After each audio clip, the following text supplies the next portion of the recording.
black friends group that wants to take little girls.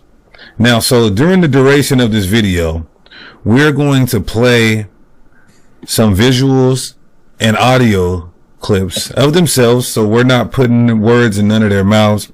And maybe, just maybe, GMS can do a response video saying, you're with your leader saying that, you know, how young you gotta get them, and you gotta grape them, right? If you want to grape you a woman, you can grape you a woman. Get them at 11 and 12 years old, and you gotta grape them, right? And we're gonna talk about that. We're gonna talk about the domestic violence that is promoted. We're in that group, this fringe group. Again, this is not a Hebrew Israelite group, this fringe group. We're going to talk about how they say, you know, you can buy prostitutes.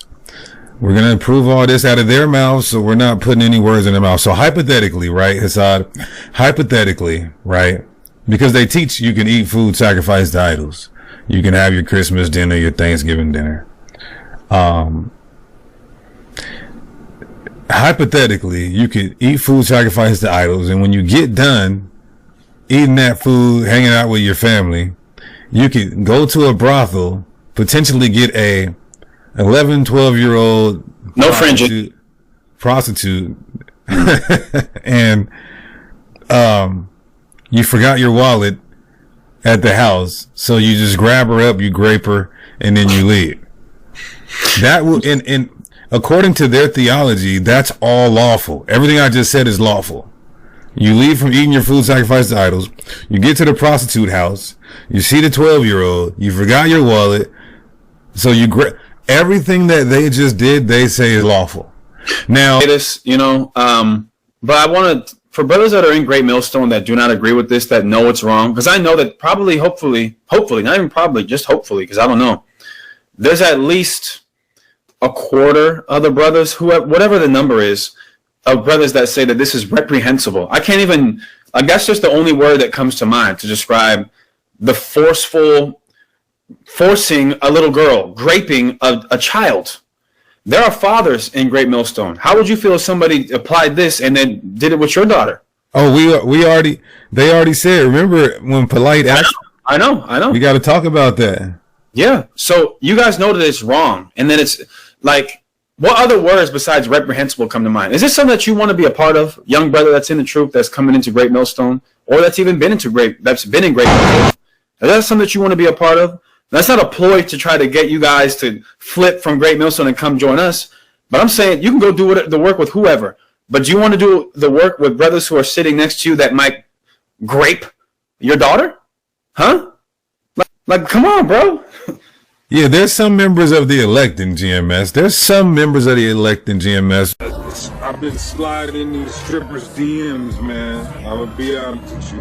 I've been sliding in these strippers' DMs, shaking that ass and sliding in these strippers' DMs, man. Shaking that ass and sliding in these strippers' DMs, man. Shaking that ass. I want to give all the praises and the honor to Yahweh by Hashem, Yahweh Shai by Hashem, Recha HaKodash, and double honors to the elder apostles and the bishops of Great Millstone.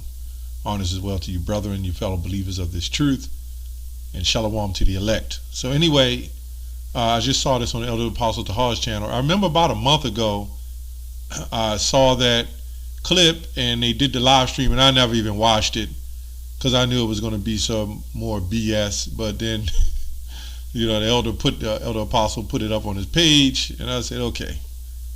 So these guys are all doing it for the bag. They could give a damn. It looks good. It's some money. These are the guys that you heard the deacon say. I know there's some elect in GMS. He just took the words right out of Apostle Tahar's mouth when Apostle Tahar said there would be elect in other camps. You see how these phonies and weirdos, you know, the things they do. They take everything they can take, like them black Phobianites. They'll take everything that they could take, and then they'll flip it once they got all that they can get out of you.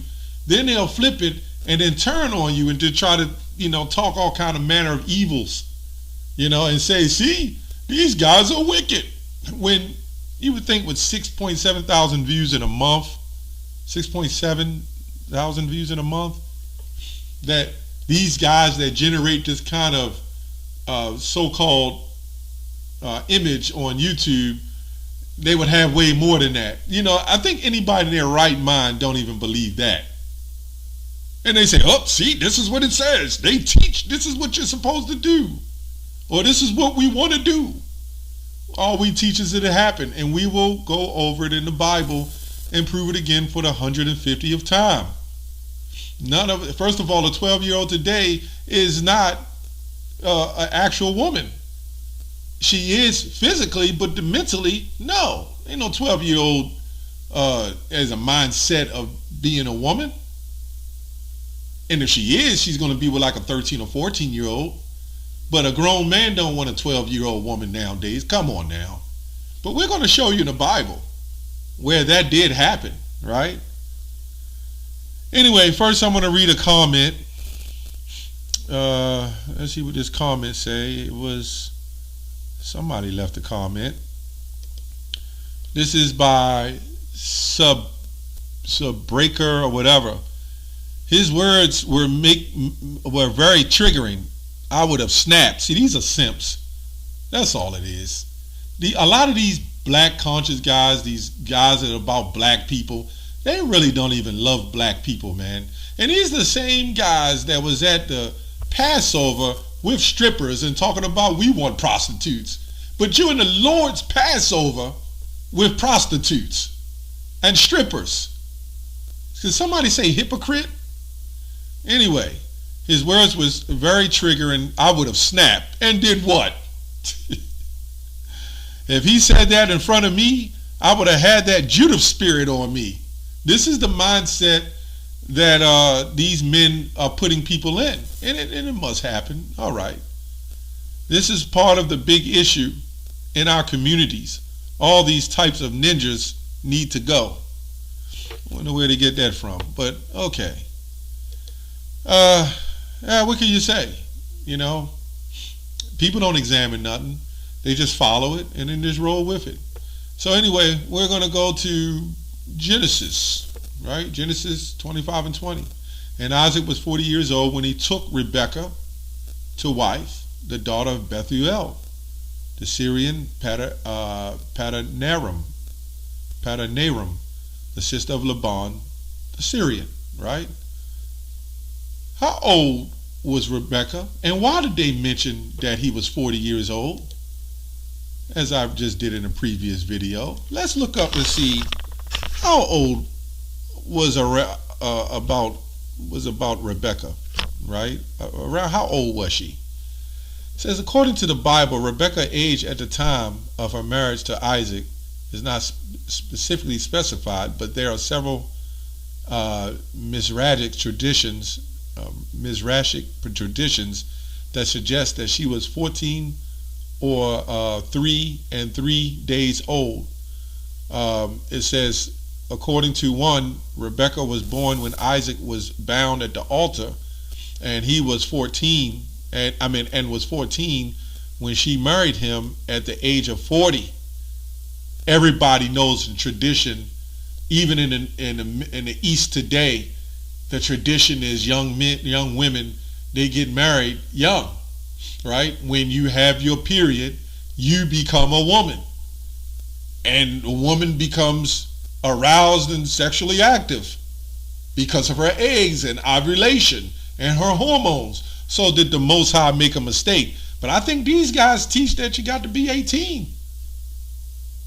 Yeah, okay. According to one tradition, she was born when Isaac was bound by the... Okay, I read that. So it says here, she was probably around 14 years old. And in some cases, they say maybe even younger. And everybody knows it. But see, the simps would do anything to appease the woman. It's all about the woman. See, if you tell the woman that these guys are grapists and they just want your little daughters, and so now if I'm in Great Millstone, which I am, and there's some woman or far as business or whatever, and they understand that this is what I'm a part of, and they see me, and the first thing they're going to think when these people say these things about you, about us, is that we want their daughter, right?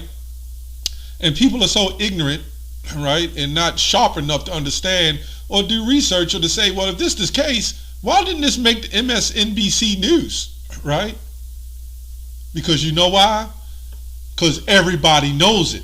Everybody knows that's what happened. So let's go to Numbers 31 and 18, all right? And I'm going to go to 18, or let me go to Numbers 31. And this is number 1 and 13. I'm going to just try to make this quick just to get to the point. Anyway, it says, for all of y'all who don't know, right? Most of us know this, you know. 14, and Moses was wroth with the officer of the host, with the captains, and thousands, and captains over hundreds, which came from the battle. And Moses said unto him, we have ye saved all women alive? Behold, it says, behold, these caused the children of Israel through the counsel of Balaam to commit trespass against the Lord in the matter of Peor, and it was a plague amongst the congregation of the Lord. Now therefore kill every male among the little ones, and kill every woman that have not known man by lying with them. But all the women, right? But all the women children, this is what it says. But all the women children that have not known a man by lying with them, keep alive for yourselves. And for what? See, y'all going to have a rude awakening when these prophecies start taking forth. Y'all counting the Lord slack, right? Y'all not respecting the power of the Heavenly Father. And these are the situations that the Lord put us in. Because why? Because of this. Because you're not respecting the Heavenly Father, man, and things that He said. You're not holding by the words of the Lord. There was nothing wrong with an older man having a younger woman. Now, we're going to go into that word, the grape thing, Genesis 25 and 20. I'm not going to go through, not Genesis 25 and 25, Deuteronomy 22 and 9. Now, when you read this, 22 and 29, when you read this, when you go to the 23rd verse, it says, if a damsel that is a virgin is betrothed unto a husband, and a man find her in the city and lie with her, right, then she shall bring them both out, right, then ye shall bring them both out into the gate of that city, and shall stone them with stones until they die. The damsel because she cried not, being in the city, the man because he have humbled his neighbor's wife. So hold on to that, right? So we jump down to the 25th verse. But if a man find a betrothed damsel in the field, and the man force her and lie with her, right? This is why it says force and lie with her. Then the man only that shall that lie with her shall die. But if the damsel thou shalt do nothing, there is in the damsel no sin worthy of death. Why? Because she wasn't humbled by it. But it goes on to say, verse 28, if a man find a damsel that is a virgin, which is not betrothed, and lay hold on her, and lie with her, and they be found, then the man that lay with her shall give the damsel's father 50 shekels of silver. So we take the time and go into the other translations, right? And we'll see what the other translations say. You'd be surprised what the translations say. The man who lay with her must, I think it's a 28th verse. Yeah, let's see what the translations say. If man encounters a virgin who is not pledged to be married and seizes her and lies with her, right?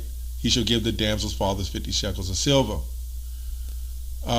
Seizes, engaged, and lay hold on her and grapes her.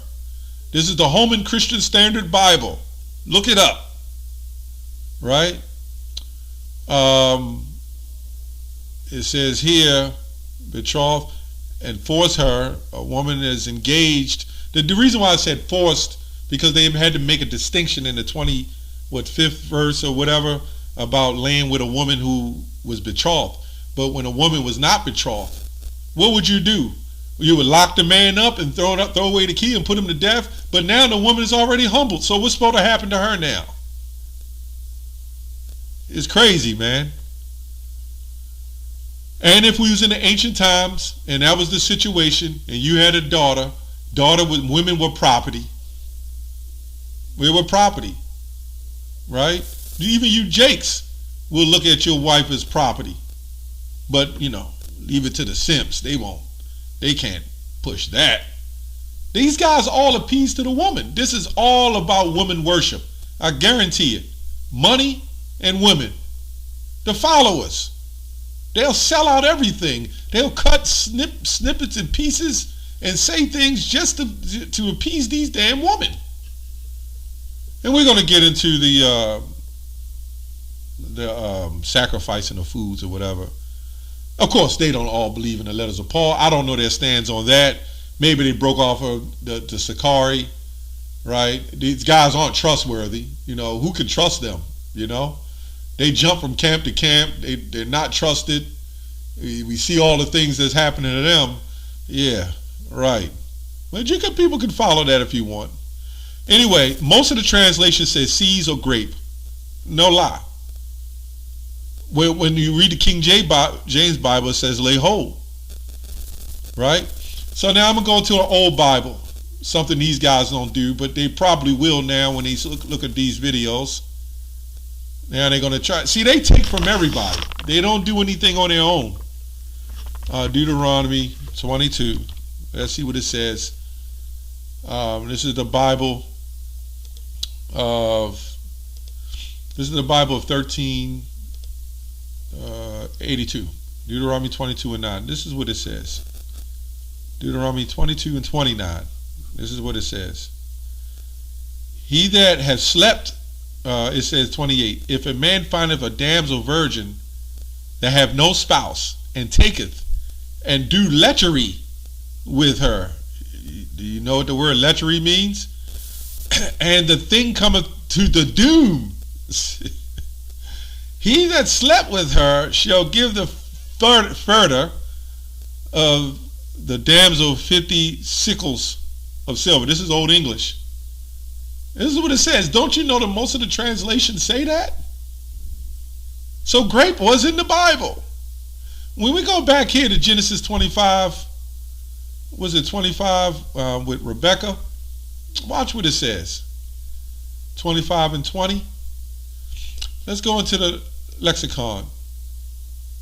When it says married her. We took Rebecca. Not in the lexicon, the Strong's. Let's see what the Strong says. It says, basically, when Isaac was 40 years old, when he married Rebecca, watch what marriage says.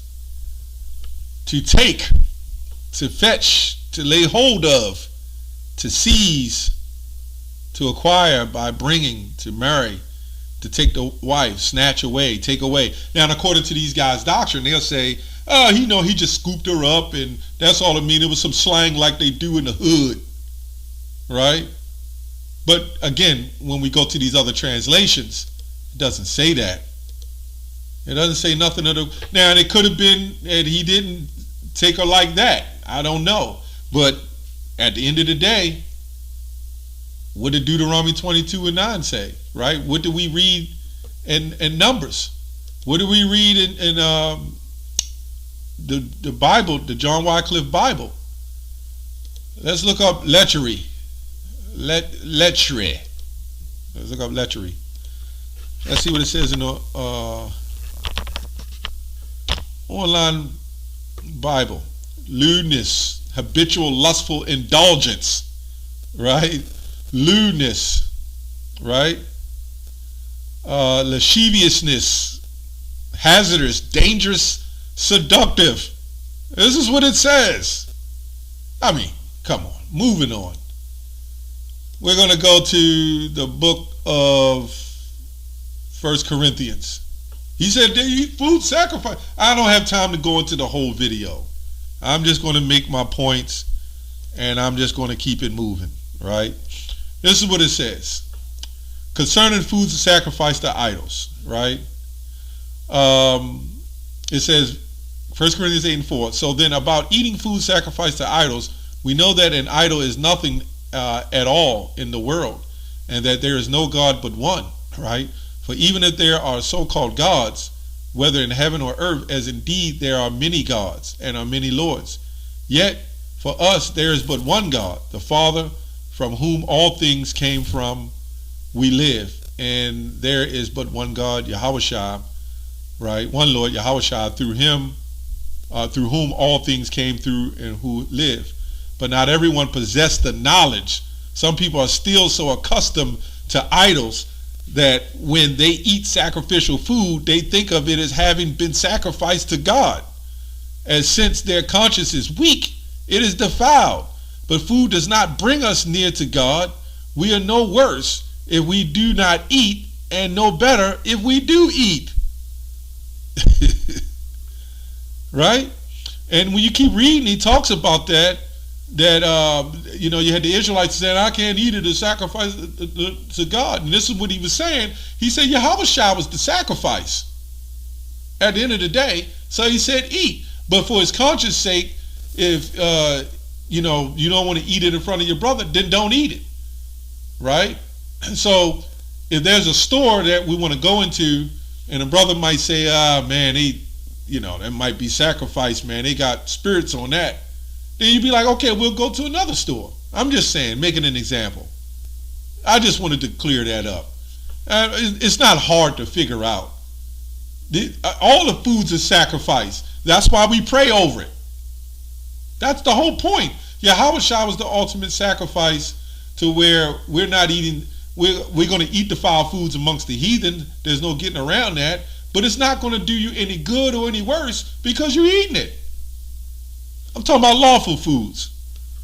Anyway, that's all I have on that. Shalom.